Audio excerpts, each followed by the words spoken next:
Halo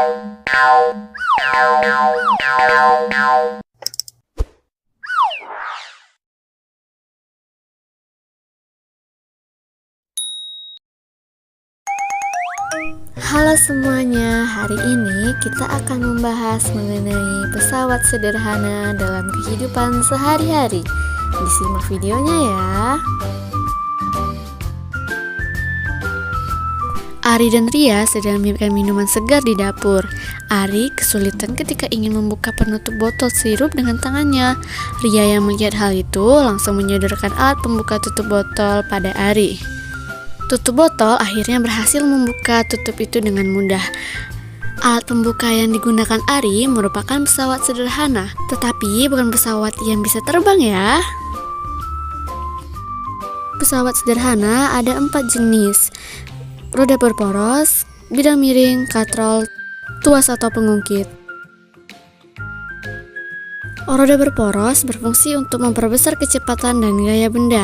Roda berporos biasa kita temui di gir sepeda, gir motor, kursi roda, dan sepatu roda. Bidang miring berfungsi untuk memperkecil gaya yang harus dikeluarkan. Bisa ditemukan pada pisau, kapak, dan skrup. Bidang miring juga dapat dimanfaatkan untuk memindahkan benda ke tempat yang lebih tinggi, misalnya memindahkan potongan kayu ke dalam truk dengan bantuan papan sebagai bidang miring. Kayu memiliki berat sama dengan W. Gaya yang dibutuhkan untuk mendorong kayu adalah F. Panjang papan adalah S, sedangkan tinggi papan adalah H. Hubungan besaran-besaran tersebut dapat kita tulis dalam rumus berikut. Keuntungan mekanis Km. Km sama dengan W per F sama dengan S per H. Keuntungan mekanis yang besar akan mempermudah pekerjaan karena gaya yang harus dikeluarkan menjadi lebih kecil. Katrol adalah roda yang di sekelilingnya bisa dilalui tali atau rantai, yaitu ada katrol tetap, katrol bebas, dan katrol majemuk. Katrol tetap adalah katrol yang posisinya selalu tetap digunakan pada sumber air dan tiang bendera. Keuntungan mekanis katrol tetap sama dengan 1. Artinya, gaya kuasa atau F yang dibutuhkan sama dengan gaya beban atau W. Lalu bagaimana katrol tetap bisa membantu pekerjaan kita? Yaitu dengan mengubah arah gaya. Misalnya, ketika menarik tali katrol ke bawah, maka beban di ujung tali lainnya lah yang akan naik ke atas. Katrol bebas adalah katrol yang dapat bergerak. Biasanya, katrol bebas digunakan untuk mengangkat peti kemas di dermaga. Keuntungan mekanis katrol ini adalah sama dengan 2. Katrol akan melipat gandakan gaya yang diberikan menjadi 2 kali. Artinya, jika ingin mengangkat beban 100 Newton, maka kita hanya membutuhkan gaya cukup 50 Newton saja. Katrol majemuk adalah gabungan dari katrol tetap dan katrol bebas. Keuntungan mekanis katrol ini adalah jumlah katrol atau jumlah tali yang menopang katrol.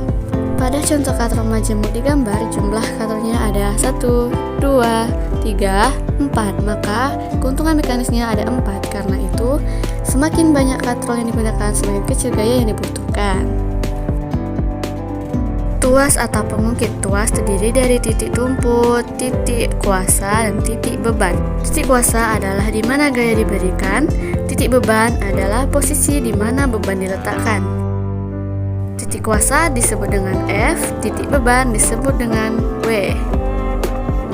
Jarak antara titik kuasa dengan titik tumpu disebut dengan lengan kuasa atau LK, sedangkan jarak antara titik tumpu dengan titik beban disebut dengan lengan beban atau LB.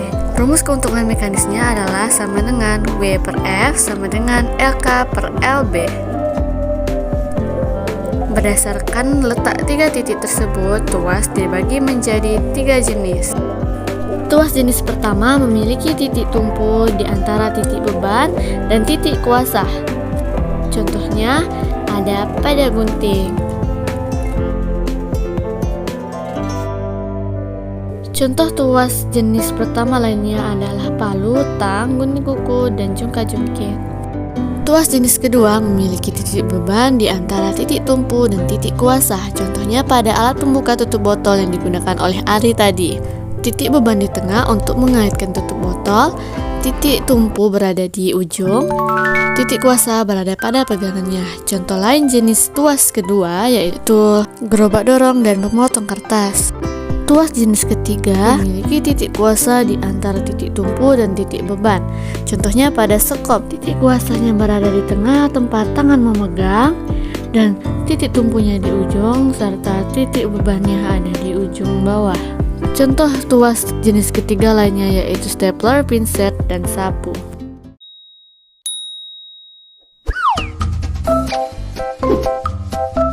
Terima kasih, semoga bermanfaat.